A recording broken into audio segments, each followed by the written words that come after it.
బంగ్లాదేశ్ మాజీ ప్రధాని షేక్ హసీనా అప్పగింతపై సస్పెన్స్ కొనసాగుతోంది. 2024 ఆగస్టు నుంచి ఇండియాలోనే తలదాచుకుంటున్నారు హసీనా.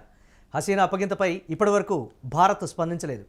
కేంద్ర ప్రభుత్వం తీసుకునేటువంటి నిర్ణయంపై తీవ్ర ఉత్కంఠ నెలకొంది. హసీనా అప్పగింతపై కొత్త బంగ్లాదేశ్ ప్రభుత్వం బీఎన్పీ బంగ్లాదేశ్ నేషనలిస్ట్ పార్టీ సైతం డిమాండ్ చేస్తోంది.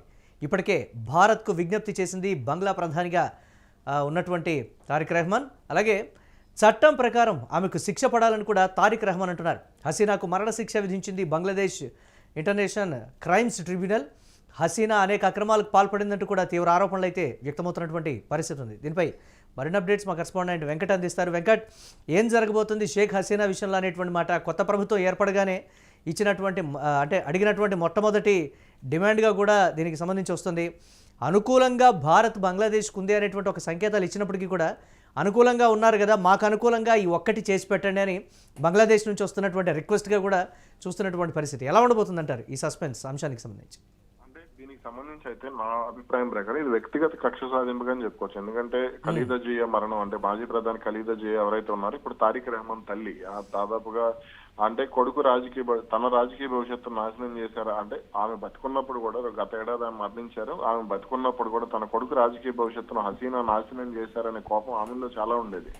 ఆమె కొన్ని సందర్భాల్లో కూడా బహిరంగంగా మాట్లాడినటువంటి అప్పట్లో వార్తలు వచ్చాయి. ఆ తర్వాత కూడా ఈ తారిక్ రెహమాన్ ఎక్కువగా యూకేలోనే ఉన్నారు 17 ఏళ్ల పాటు, ఒక రకంగా అజ్ఞాతవాసం కింద చెప్పుకోవచ్చు.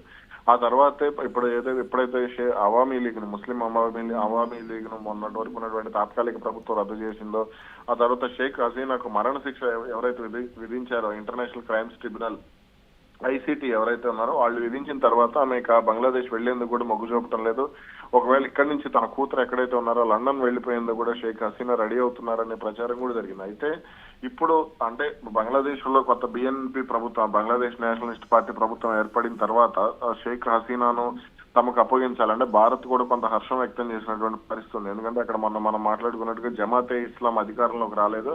అధికారంలోకి రాకపోవడంతో ఇప్పుడు ఇక్కడ కొంత బీఎన్పీ కూడా అంటే బీఎన్పీ అధికారంలోకి రావడం కూడా మన భారత్ కు కొంత సానుకూల అంశంగానే చెప్పుకోవచ్చు. ప్రధానమంత్రి నరేంద్ర మోడీ దీనికి సంబంధించి కొంత సంతోషం కూడా వ్యక్తం చేయడమే కాకుండా మేము మీతో పనిచేసేందుకు కూడా సిద్ధంగా ఉన్నామంటూ కూడా ప్రకటించినటువంటి పరిస్థితి ఉంది.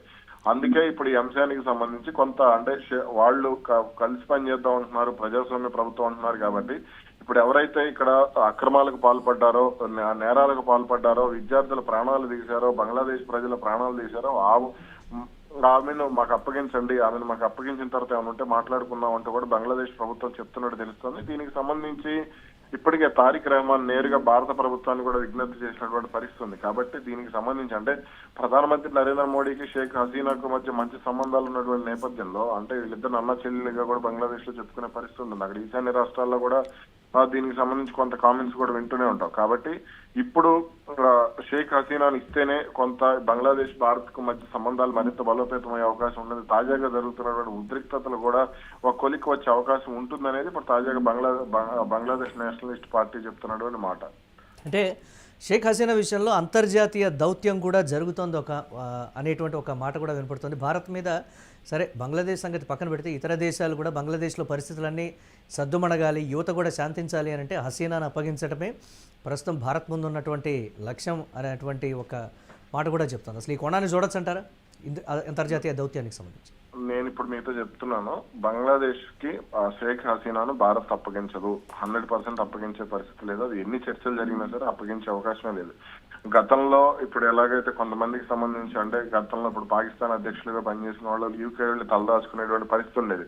అలాగే ఇప్పుడు షేక్ హసీనా భారత్ వచ్చి తలదాచుకున్నారు. భారత్ ఆమె సహకరించారు కాబట్టి ఈ విషయంలో కొంత ఇబ్బంది ఆమెకు ఉండేది కాదు, ఇబ్బంది ఆమెకు ఉండదు. ఎందుకంటే ఇప్పుడు ఆమె ఈశాన్య రాష్ట్రాల్లో చాలా కంఫర్ట్ జోన్ లో ఉన్నారు. కాకపోతే ఆమె ఎన్నికల్లో పోటీ చేయలేదు. ఆమె పార్టీ నాయకత్వం అనేది అక్కడ నాశనం అయిపోయింది తప్ప ఆమె రాజకీయ వారసత్వం అనేది లేదు. ఇప్పుడు ఖలీదా జియా వారసత్వం ఎలాగా 17 ఏళ్ల పాటు ఇబ్బంది పడిందో అలాగే షేక్ హసీనా నాయకత్వంలో కూడా షేక్ హసీనా వారసత్వం కూడా రాజకీయంగా ఇబ్బంది పడే అవకాశాలు ఉన్నాయి తప్ప షేక్ హసీనాను అయితే భారత్ అప్పగించదు. ఎందుకంటే ప్రధానమంత్రి నరేంద్ర మోడీకి ఆమెకు మధ్య మంచి సన్నిహిత సంబంధాలు ఉన్నాయి. వీళ్ళిద్దరి మధ్య సోదరభావం, ఒక వ్యక్తి ముఖ్యమా ఒక దేశం ముఖ్యమా అనేటువంటి ఆలోచన వచ్చినప్పుడు తీసుకునేటువంటి ఒక కీలక నిర్ణయం కూడా ఉంటుంది అనేది ఒక వర్గం చెప్తున్నటువంటి మాట. ఆ కోణాల్లో చూడకూడదంటారా వెంకట్ మనం? అంటే ఖచ్చితంగా అంటే దేశం ముఖ్యం అన్నప్పుడు అంటే దీనికి సంబంధించి రాజీ మార్గాలు ఉండవచ్చు తప్ప షేక్ హసీనాకైతే భారత్ అండగా నిలబడటం అనేది ఖాయంగా చెప్పుకోవచ్చు. అంటే గతంలో కొన్ని సందర్భాల్లో పాకిస్తాన్ తో వచ్చినటువంటి ఇబ్బందులు కానీ చైనాతో వచ్చినటువంటి హసీనా వల్ల బంగ్లాదేశ్తో శత్రుత్వం పెరగబోతోంది, దీని చైనా అనువుగా మార్చుకుంటుంది అనేటువంటి ఒక మాట కూడా వినిపిస్తోంది కదా. దీనికి సంబంధించి అక్కడ రాజకీయ పరిణామాలు ఏదైనా కానీ ఒక హసీనా విషయంలో బంగ్లాదేశ్ భారత్ మధ్య సత్సంబంధాలు పోతున్నాయి అని అనుకుంటే భారత్ ఎటువైపు మొగ్గు చూపుతుంది అంటే దీనికి ఏం చెప్తారు మీరు? ఇప్పుడు బంగ్లాదేశ్ తో సంబంధాలు ఉన్నప్పటికీ లేకపోయినప్పటికీ భారత్ కు వచ్చిన నష్టం అయితే దాదాపు ప్రస్తుతానికైతే లేదనేది నా ఒపీనియన్. ఎందుకంటే బంగ్లాదేశ్ తో సన్నిహిత సంబంధాలు ఉన్నా లేకపోయినా వాళ్ళ వైఖరి అనేది ఎప్పుడు భారత్ కు వ్యతిరేకంగానే ఉంటుంది. వాళ్ళ క్రికెట్ ఆడేవాళ్ళు కానీ లేదంటే ఇక్కడ వాళ్ళ అభిమానులు కానీ వీళ్ళందరూ కూడా ఏదో ఒక రూపంలో భారత్ మీద అక్సు వెళ్ళగొక్కుతూనే ఉంటారు. ఎందుకంటే వాళ్ళు పాకిస్తాన్ తో సన్నిహితంగా ఉంటారు కాబట్టి వాళ్ళకి ఆఫ్ఘనిస్తాన్ తో మనం సన్నిహితంగా ఉండటం కూడా వాళ్ళకి నచ్చదు. లేదంటే ఇరాన్ తో మనం ఇరాన్ తో కూడా మనం సన్నిహితంగానే ఉంటాం, ఇరాన్ తో సన్నిహితంగా ఉండటం కూడా వాళ్ళకి నచ్చదు. కాబట్టి ఇక్కడ మనకి సంబంధించి బంగ్లాదేశ్ మనకి సన్నిహితంగా ఉన్నా లేకపోయినా సరే మనకి ఇబ్బంది లేదు. ఎందుకంటే ఇప్పుడు పాకిస్తాన్ మనకి సన్నిహితంగా ఉన్నా లేకపోయినా మనకి ఇబ్బంది లేదు, బంగ్లాదేశ్ ఉన్నా లేకపోయినా మనకి ఇబ్బంది లేదు. కాకపోతే ఇక్కడ ఏమవుతుంది అంటే సరిహద్దు రాష్ట్రాలకు సంబంధించి వీళ్ళు చేసేటువంటి కార్యక్రమాలు ఎలా ఉంటాయనేది ఒక ఆందోళన. ఎందుకంటే ఇప్పుడు పాకిస్తాన్ ఉంది, ఎప్పటికప్పుడు ఉగ్రవాదులను కవ్విస్తూ ఉంటుంది. గతంలో ఎత్తైన కొండ ప్రాంతాల నుంచి ఉగ్రవాదుల్ని పంపించేవాళ్ళు ఇప్పుడు ఇట్లా అంటే లోతైన లోయ ప్రాంతాల నుంచి పంపిస్తున్నారు. అలా బంగ్లాదేశ్ మనతో ఎక్కువ సరిహద్దు పంచుకున్న పాకిస్తాన్ కంటే కూడా బంగ్లాదేశ్ ఎక్కువ సరిహద్దు పంచుకున్నటువంటి దేశం కాబట్టి ఖచ్చితంగా ఇక్కడ కొన్ని ఇబ్బందులు అయితే ఉండే అవకాశం ఉంది. కాబట్టి ఇక్కడ ఏం జరుగుతుంది అంటే చైనాకు వాళ్ళు ఎలా సహకరిస్తారు అనేది కూడా కొంత, ఎందుకంటే ఇప్పుడు ఎకనామిక్ కారిడార్ కి సంబంధించి పాకిస్తాన్ చైనా ఎకనామిక్ కారిడార్ అనేది డెవలప్ అవుతుంది కాబట్టి ఖచ్చితంగా అది పిఓకే నుంచి వెళ్తుంది. అదే సమయంలో హసీనాని బూచిగా చూపించి ఇటు చైనా పాకిస్తాన్ కూడా బంగ్లాదేశ్ని భారత్ మీదకి ఎగదోసేటువంటి పరిస్థితి ఉంటుందనేటువంటి మరొక మాట కూడా ఉండొచ్చు ఖచ్చితంగా. అంటే కొన్ని సందర్భాల్లో బంగ్లాదేశ్ అంటే ఇప్పుడు బంగ్లాదేశ్ అయితే ప్రస్తుతానికి మహమ్మద్ యూనస్ ప్రభుత్వం అంటే 2024 ఆగస్టు నుంచి కూడా మహమ్మద్ యూనస్ ప్రభుత్వంలో బంగ్లాదేశ్ పెద్దగా కోలుకున్నది కూడా ఏం లేదు. ఎందుకంటే ఆయన ఏది పరిస్థితులు ఏదో చక్కబెట్టే ప్రయత్నం చేశాడు కానీ అది ఏది కూడా అక్కడ ఉన్నటువంటి గ్రూప్ తగాదాలను లేదంటే మతపరమైనటువంటి తగాదాలను ఈ జమాతే ఇస్లాం ఉన్నంత కాలం కూడా అక్కడ పరిస్థితులు అయితే సాధారణ స్థితికి వచ్చేటువంటి అవకాశం ఉండదు. ఇప్పుడు పాకిస్తాన్ లో లష్కరే తోయిబా, జైషే మహమ్మద్ లాంటి పార్టీలు లేదంటే మరికొన్ని ఉగ్రవాద పార్టీలు ఉన్నప్పుడు కూడా అక్కడ ఉగ్రవాదులే రాజకీయాల్లో వెళ్తున్న ఎటువంటి పరిస్థితులు ఉన్నాయి. ఇప్పుడు బంగ్లాదేశ్ లో కూడా జమాతే ఇస్లామిక్ పార్టీ ద్వారా అటువంటి పరిస్థితులు బంగ్లాదేశ్ లో కూడా ఉంటాయి.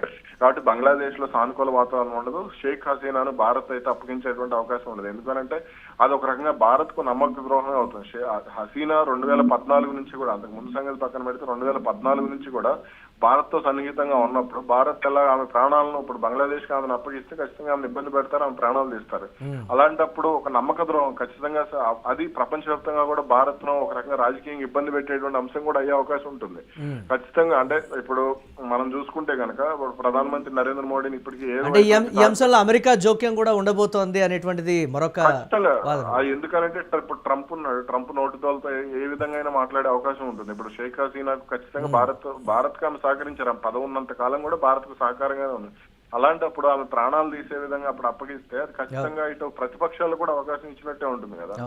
సో ఇక్కడ ఆ విధంగా కూడా భారత్ ముందడుగు వేసే అవకాశం అయితే ఉండదు. Right, thanks for updates Venkat. ఇక బంగ్లాదేశ్ మాజీ ప్రధాని షేక్ హసీనా అప్పగింతపై అయితే సస్పెన్స్ కొనసాగుతోంది. 2024 ఆగస్టు నుంచి భారత్లోనే తలదాచుకుంటున్నారు హసీనా. ఇక హసీనా అప్పగింతపై ఇప్పటివరకు భారత్ అయితే స్పందించినటువంటి పరిస్థితి ఉంది. కేంద్ర ప్రభుత్వం తీసుకునేటువంటి నిర్ణయంపై తీవ్ర ఉత్కంఠ నెలకొంది. హసీనా అప్పగింతపై కొత్త బంగ్లాదేశ్ ప్రభుత్వం బీఎన్పీ బంగ్లాదేశ్ నేషనలిస్ట్ పార్టీ సైతం డిమాండ్ చేస్తున్నటువంటి పరిస్థితిగా ఉంది. అయితే చట్టం ప్రకారం ఆమెకు శిక్ష పడాలని కూడా తారిక్ రెహమాన్ చెప్తున్నారు. హసీనాకు మరణశిక్ష విధించింది బంగ్లాదేశ్ ఇంటర్నేషనల్ క్రైమ్స్ ట్రిబ్యునల్. ఈ నేపథ్యంలో హసీనా అనేక అక్రమాలకు కూడా పాల్పడిందంటూ తీవ్రమైనటువంటి ఆరోపణలు అయితే చేస్తున్నారు.